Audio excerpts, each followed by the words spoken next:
Bonjour à vous tous, chers auditeurs. Nous retrouvons pour notre panorama info de ce 29 avril. Et au programme de ce panorama info, nous allons continuer cette lettre Dies Domini, le jour du Seigneur, sur la sanctification du dimanche du pape Jean-Paul II, donnée le 31 mai 1998. Et juste le fait d'actualité, donc nous allons revenir sur le communiqué des évêques de France suite au projet de déconfinement annoncé par le Premier ministre hier.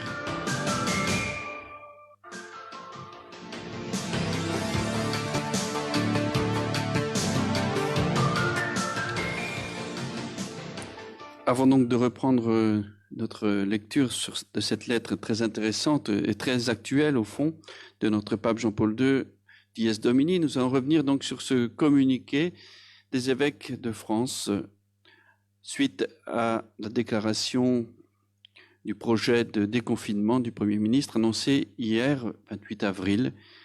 La réaction des évêques ne s'est pas fait attendre. Hier soir même, donc, ils ont publié ce communiqué adressé donc au Premier ministre, mais aussi un communiqué officiel donc de la part de tous les évêques. Le Premier ministre a annoncé ce 28 avril 2020 que les célébrations avec assemblée ne pourraient reprendre qu'à partir du 2 juin, même si les lieux de culte pourraient rester ouverts comme ils le sont aujourd'hui, que la liturgie des obsèques pourrait toujours être célébrée, tant dans les églises que dans les cimetières, en limitant le nombre de participants de 20 personnes. Le Conseil permanent de la Conférence des évêques de France, au nom de tous les évêques, prend acte avec regret de cette date qui est imposée aux catholiques et à toutes les religions de notre pays. Nous partageons le souci du gouvernement de limiter au maximum la circulation de l'épidémie, mais nous voyons mal que la pratique ordinaire de la messe favorise la propagation du virus et gêne le respect des gestes barrières plus que bien des activités qui reprendront bientôt. La dimension spirituelle et religieuse de l'être humain contribue, nous en sommes persuadés, à la paix des cœurs, à la force dans l'épreuve, à la fraternité entre les personnes et à toute la vie sociale. La liberté de culte est un élément constitutif de la vie démocratique. C'est pourquoi les évêques souhaitent rencontrer les pouvoirs publics nationaux ou locaux pour préparer la reprise effective du culte. Les catholiques ont respecté et respecteront les consignes du gouvernement.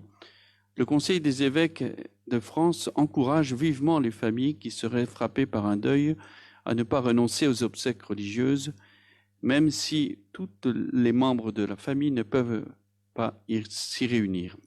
Elle encourage aussi les fidèles à se rendre dans les églises pour y prier individuellement. Elle recommande aux diocèses et aux paroisses de continuer à proposer les moyens nécessaires à leur vie de foi. L'Église de France évaluera par ailleurs comment ce cadre nouveau permet la reprise de certaines activités caritatives étant donné les situations de précarité dont elle est témoin. La fête de la Pentecôte devrait marquer, sauf reprise de l'épidémie, la fin du confinement sévère en matière de vie liturgique et sacramentelle. Le Conseil permanent des évêques de France invite les catholiques à vivre le mois de mai comme un mois au Cénacle, dans une prière incessante pour le don de l'Esprit Saint, et comme un mois marial. Voilà donc le contenu de ce communiqué des évêques de France, en réaction donc aux indications qui ont été données concernant le plan de déconfinement à partir donc du 11 mai. Et selon donc ce qu'a annoncé le Premier ministre, nous ne pourrons pas reprendre de célébrations publiques avant le 2 juin, donc la deuxième partie de la phase de déconfinement. Alors, devant cette réalité, eh bien sûr, nous sommes tous un peu déçus, évidemment. On espérait que la voix des évêques de France aurait pu être entendue de l'État. Malheureusement, ce n'est pas le cas. Et même s'ils prennent quand même conscience d'une certaine forme d'impatience. Ils n'ont pas vraiment compris qu'il ne s'agit pas d'une impatience. Il s'agit de quelque chose de vital pour nous, l'Eucharistie est vitale à l'Église. La célébration des sacrements est vitale pour la vie chrétienne. La vie chrétienne ne peut pas être mesurée par l'État. Ce n'est pas l'État qui est responsable de la vie chrétienne, mais c'est l'Église. Donc voilà, par un souci aussi de ne pas s'affronter directement au pouvoir public et politique, eh bien les évêques jouent la carte aussi bien de la diplomatie et de la compréhension, mais en même temps, ils rappellent quand même dans ce communiqué aussi la liberté de culte, qui est un élément constitutif de la vie démocratique et de la vie, bien sûr, chrétienne. Cette dimension spirituelle et religieuse de l'être humain contribue, nous en sommes persuadés, disent les évêques, à la paix des cœurs, à la force dans l'épreuve, à la fraternité entre les personnes et à toute la vie sociale. Et l'Eucharistie, encore une fois, n'est pas seulement un rassemblement, elle est une rencontre avec une personne, et cette personne, c'est Dieu lui-même. Ne l'oublions pas. Donc, voilà, eh bien, en tout cas, vivons ce temps avec confiance et dans la foi. Nous allons traverser ce mois de mai, ce mois de Marie, avec elle, évidemment. Elle est présente comme elle l'a été avec les apôtres, qui, je le rappelle, même après la résurrection, étaient encore enfermés, eux aussi confinés, mais confinés par peur des Juifs. Et donc le vent de Pentecôte a marqué aussi cet élan missionnaire de l'Église, cette naissance missionnaire de l'Église, eh bien, qu'elle le soit aussi pour nous, que, au fond, ce que nous vivons puisse préparer l'Église à entrer dans cette nouvelle Pentecôte qui avait été prophétisée, je le rappelle, par Marthe Robin, que l'Église vivrait une nouvelle Pentecôte, bien que ça soit le cas pour nous. Et en tout cas, voilà, ça doit être au cœur de notre prière pendant ce mois de mai, et vraiment tout proche, tout contre le sein de Marie, notre Mère Immaculée, qui compatit à la souffrance de son peuple privé de la nourriture essentielle. En ce moment, en plus, nous avons les évangiles du chapitre 6 de Saint Jean qui nous rappellent justement cette nourriture essentielle à la vie tout court. Nous ne sommes pas seulement faits pour la nourriture terrestre, mais aussi pour la nourriture qui demeure pour la vie éternelle, cette nourriture spirituelle que nous donne Jésus, en particulier, bien sûr, dans l'Eucharistie, celui qui mange mon corps et boit mon sang à la vie éternelle en lui. Demandons donc cette grâce aussi au Seigneur et à la Vierge Marie qu'elle nous accompagne et qu'elle nous fasse vivre toujours plus de ce mystère de l'Eucharistie, qu'elle nous prépare à une belle fête de Pentecôte et un nouvel élan missionnaire pour toute l'Église, à la fois des fidèles laïcs et aussi des prêtres, des évêques, que vraiment ce soit un grand renouveau pour nous tous.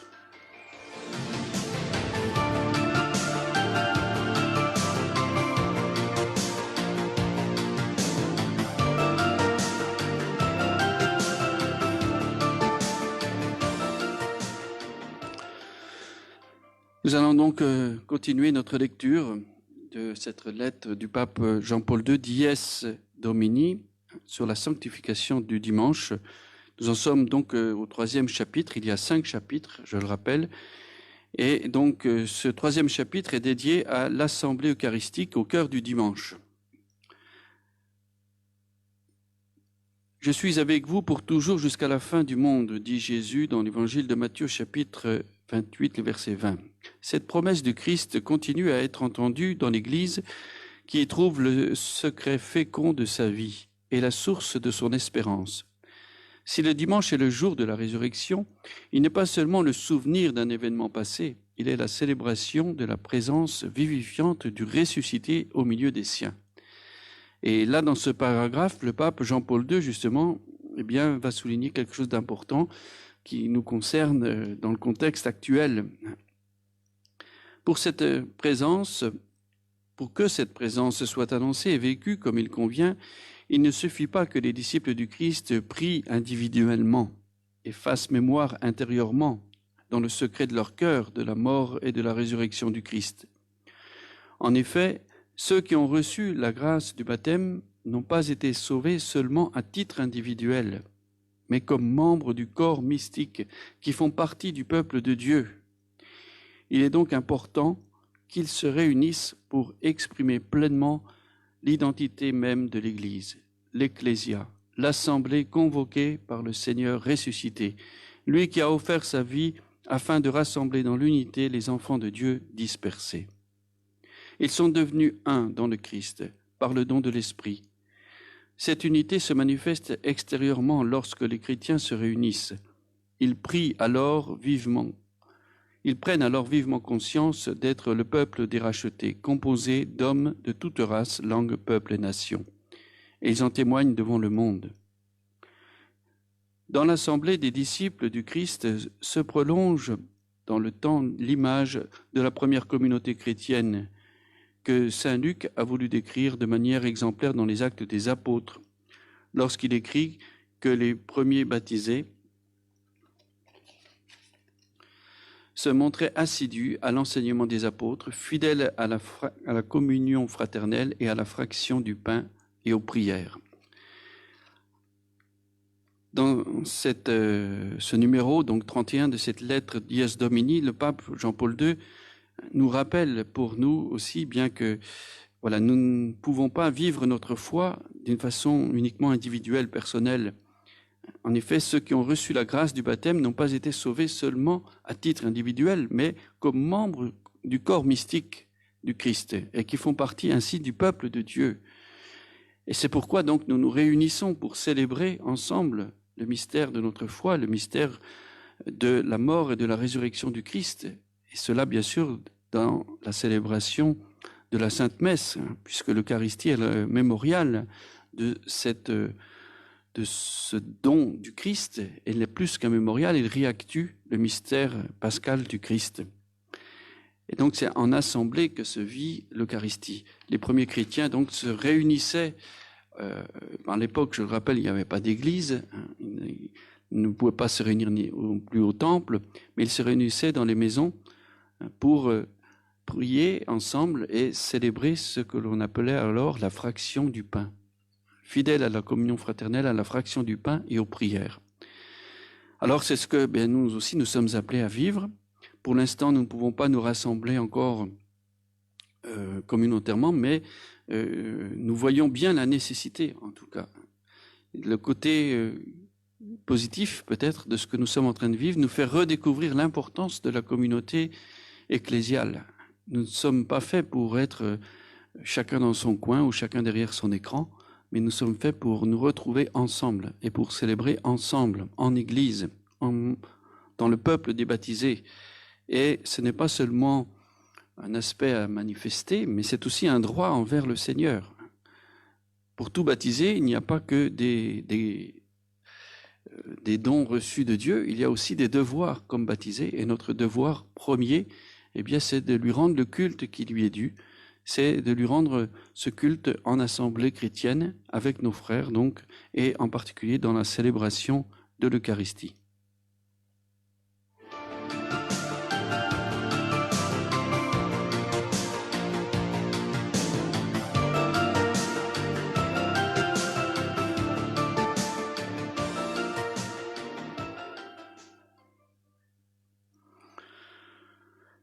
L'Assemblée eucharistique est cette réalité de la vie ecclésiale qui trouve dans l'Eucharistie non seulement une expression particulièrement intense, mais en un sens le lieu même de sa source.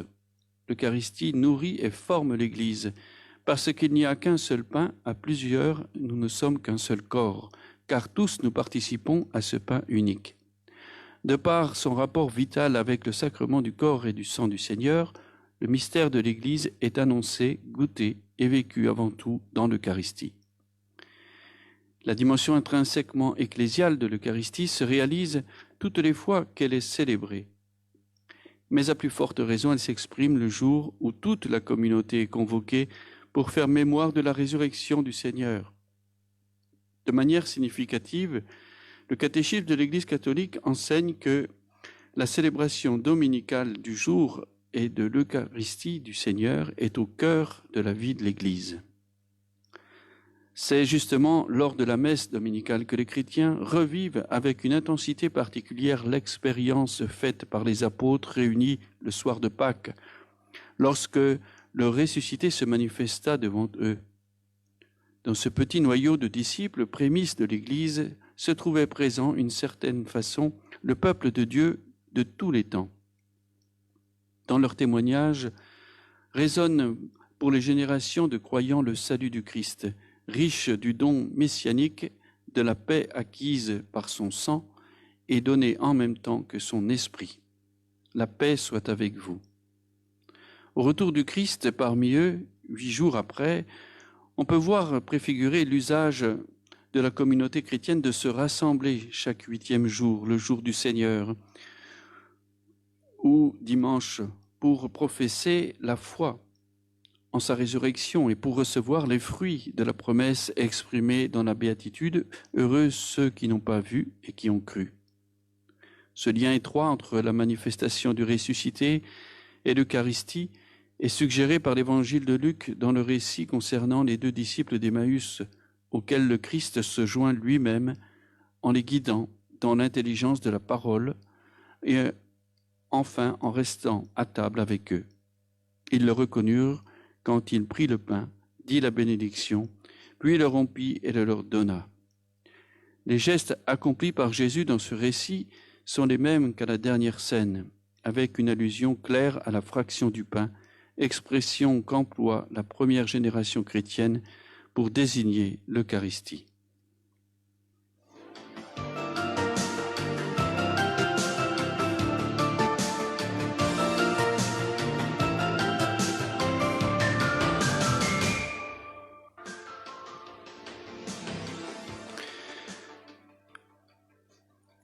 Assurément, l'Eucharistie dominicale n'a pas en soi un statut différent de celle qui est célébrée n'importe quel jour. On pourrait dire, oui, nous célébrons l'Eucharistie tous les jours. Pourquoi, au fond, devoir aller absolument le dimanche plutôt qu'un autre jour de la semaine où peut-être même nous serions plus libres pour y aller? Elle n'est pas séparable de l'assemblée de la vie liturgique et sacramentelle. Par sa nature, elle est une épiphanie de l'Église, dont le moment le plus significatif est celui où la communauté diocésaine se rassemble pour prier avec son pasteur. La principale manifestation de l'Église réside dans la participation plénière et active de tout le saint peuple de Dieu aux mêmes célébrations liturgiques, surtout à la même Eucharistie, dans une seule prière, auprès de l'autel unique où préside l'évêque entouré de son presbytérium et de ses ministres. La relation avec l'évêque et avec la communauté ecclésiale tout entière est inscrite dans chaque célébration eucharistique, même non présidée par l'évêque, quel que soit le jour de la semaine où elle est célébrée. La mention de l'évêque dans la prière eucharistique en est l'expression. Toutefois, l'Eucharistie dominicale, avec l'obligation de la présence communautaire et la solennité particulière qui la distingue précisément parce qu'elle est célébrée le jour où le Christ est ressuscité d'entre les morts et nous a fait participer à sa vie immortelle, souligne avec plus de force sa dimension ecclésiale, se situant comme le modèle des autres célébrations eucharistiques. Chaque communauté réunissant tous ses membres pour la fraction du pain prend conscience d'être un lieu où le mystère de l'Église se réalise concrètement. Dans la célébration même, la communauté s'ouvre à la communion avec l'Église universelle, en implorant le Père afin qu'il se souvienne de son Église répandue à travers le monde et la fasse grandir dans l'unité de tous les fidèles, avec le pape et avec les pasteurs des différentes églises, afin qu'elle parvienne à la perfection de l'amour.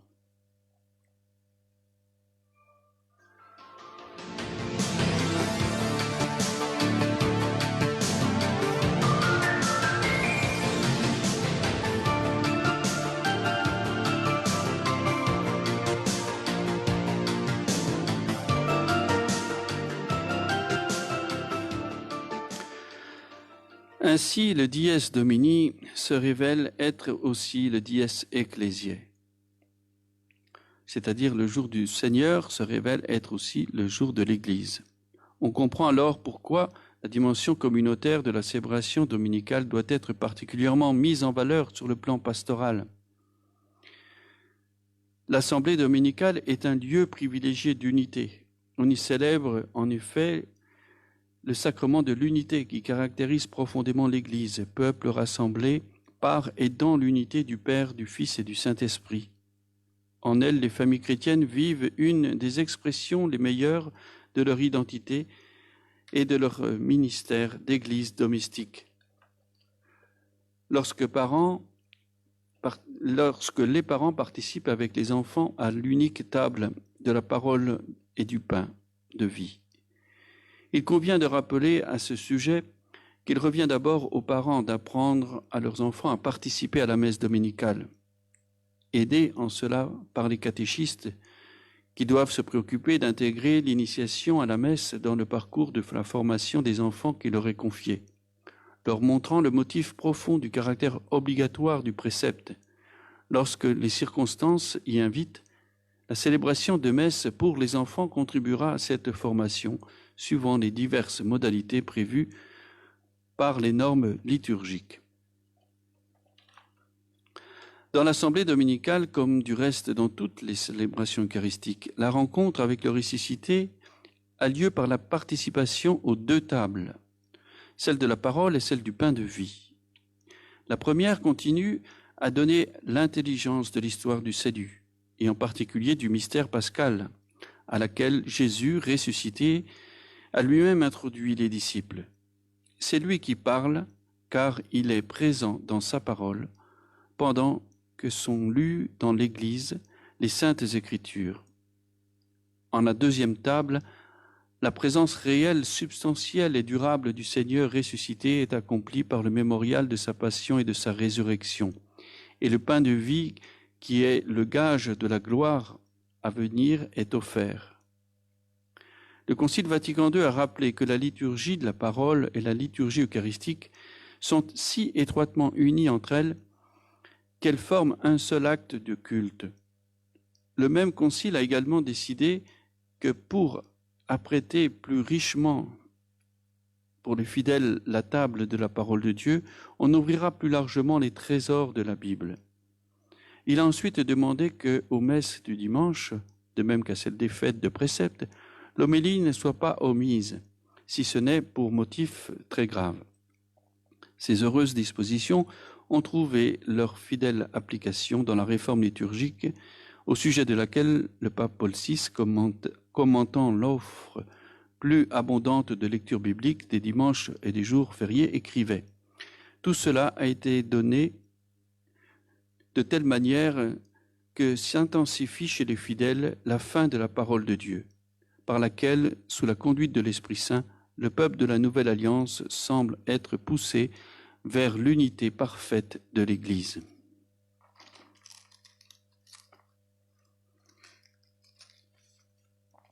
La table de la parole aboutit naturellement à la table du pain eucharistique et prépare la communauté à en vivre de multiples dimensions, qui prennent aussi un caractère particulièrement solennel dans l'Eucharistie dominicale.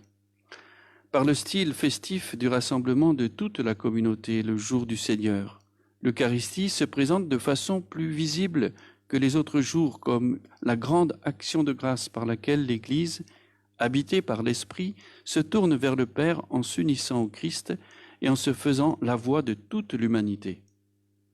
Le rythme hebdomadaire invite à revenir aux événements des jours précédents dans une mémoire reconnaissante afin de les relire à la lumière de Dieu et de rendre grâce à Dieu pour ses innombrables dons en le glorifiant, par le Christ, avec lui et en lui dans l'unité du Saint-Esprit.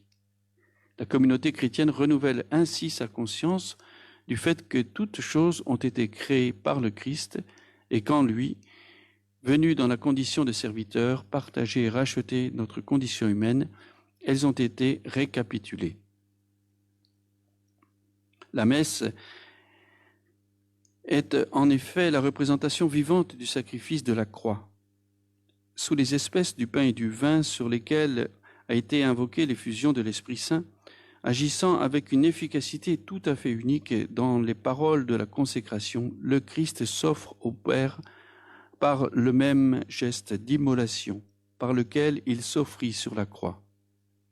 Dans ce divin sacrifice qui s'accomplit à la messe, ce même Christ est contenu et immolé de manière non sanglante, lui qui s'est offert une fois pour toutes, de manière sanglante, sur l'autel de la croix. À son sacrifice, le Christ unit celui de l'Église. Dans l'Eucharistie, le sacrifice du Christ devient aussi le sacrifice des membres de son corps. La vie des fidèles, leurs louanges, leurs souffrances, leurs prières, leur travail sont unis à ceux du Christ et à sa totale offrande, qui acquiert ainsi une valeur nouvelle. Cette participation de la communauté tout entière devient particulièrement évidente dans le rassemblement dominical qui permet de porter à l'autel la semaine écoulée avec la charge humaine qui l'a marquée.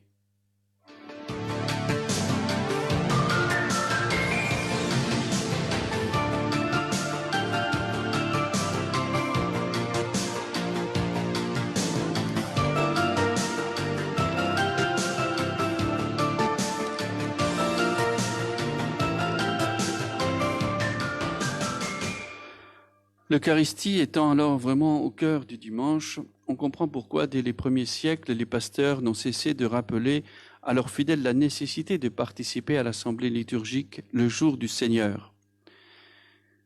Laissez tout, dit par exemple le traité du IIe siècle intitulé Didascalie des apôtres. Laissez tout et courez en hâte à votre assemblée, parce que c'est votre louange à Dieu. Autrement, quelle excuse auront devant Dieu ceux qui ne se réunissent pas le jour du Seigneur pour écouter la parole de vie et se nourrir de l'aliment de vie qui demeure éternel. L'appel des pasteurs a rencontré généralement dans l'âme des fidèles une adhésion empressée, et si les périodes et les situations n'ont pas manqué ou affaibli l'ardeur à remplir ce devoir, on ne peut cependant pas ne pas rappeler l'héroïsme authentique avec lequel prêtres et fidèles ont obéi à cette obligation dans de nombreuses situations de danger et de restriction à la liberté religieuse, comme on peut le constater depuis les siècles de l'Église jusqu'à notre époque. Et on peut dire même jusqu'à notre époque la plus récente, aujourd'hui. Dans cette première apologie adressée à l'empereur Antonin et au Sénat, saint Justin pouvait décrire avec fierté la pratique chrétienne de l'assemblée dominicale qui réunissait dans le même lieu les chrétiens des villes et ceux des campagnes. Au cours de la persécution de Dioclétien, lorsque leur assemblée fut interdite avec la plus grande sévérité, les chrétiens courageux furent nombreux à défier l'édit impérial et ils acceptèrent la mort plutôt que de manquer l'Eucharistie dominicale. C'est le cas des martyrs d'Abytina en Afrique proconsulaire qui répondirent à leurs accusateurs. C'est sans crainte aucune que nous avons célébré la scène du Seigneur parce qu'on ne peut y renoncer. C'est notre loi. Nous ne pouvons pas vivre sans la scène du Seigneur. Et l'une des martyrs confessa. Oui, je suis allée à l'assemblée et j'ai célébré la scène du Seigneur avec mes frères parce que je suis chrétienne. Cette obligation de conscience fondée sur un besoin intérieur que les chrétiens des premiers siècles éprouvaient avec tant de force, l'Église n'a cessé de l'affirmer, même si elle n'a pas estimé nécessaire de la prescrire d'emblée.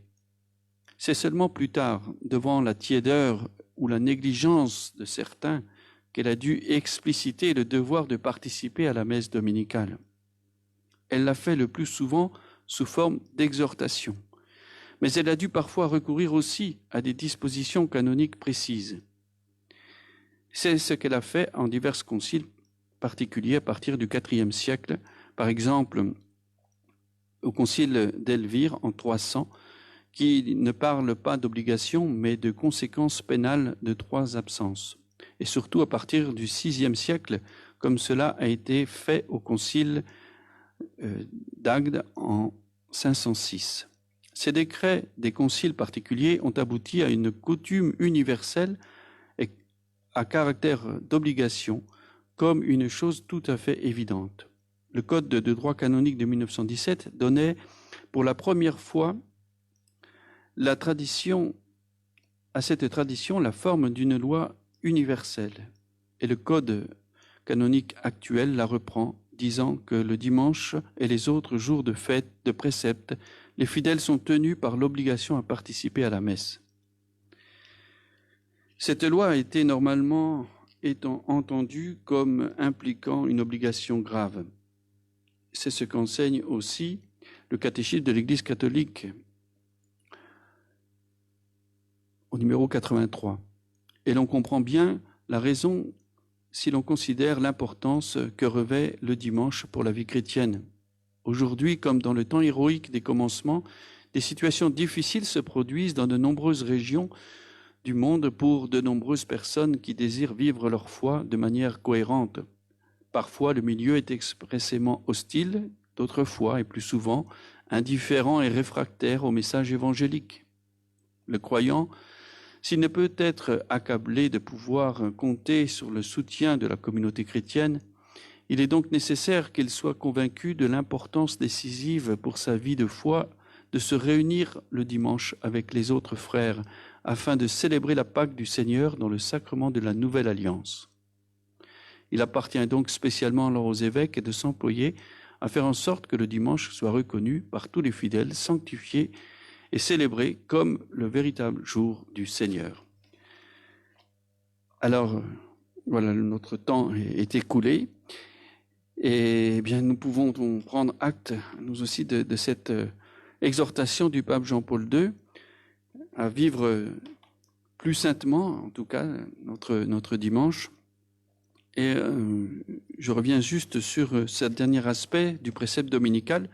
Nous voyons qu'au départ, eh bien, tout est parti de la ferveur du peuple chrétien, un des premiers chrétiens qui se réunissaient le premier jour de la semaine pour célébrer ensemble ce grand sacrement de l'Eucharistie au cœur de leur vie chrétienne. Et puis, petit à petit, l'Église a dû l'imposer, on va dire, même à la foi chrétienne, comme un précepte d'obligation, à cause de la tiédeur de beaucoup, à cause du refroidissement de la ferveur du peuple chrétien.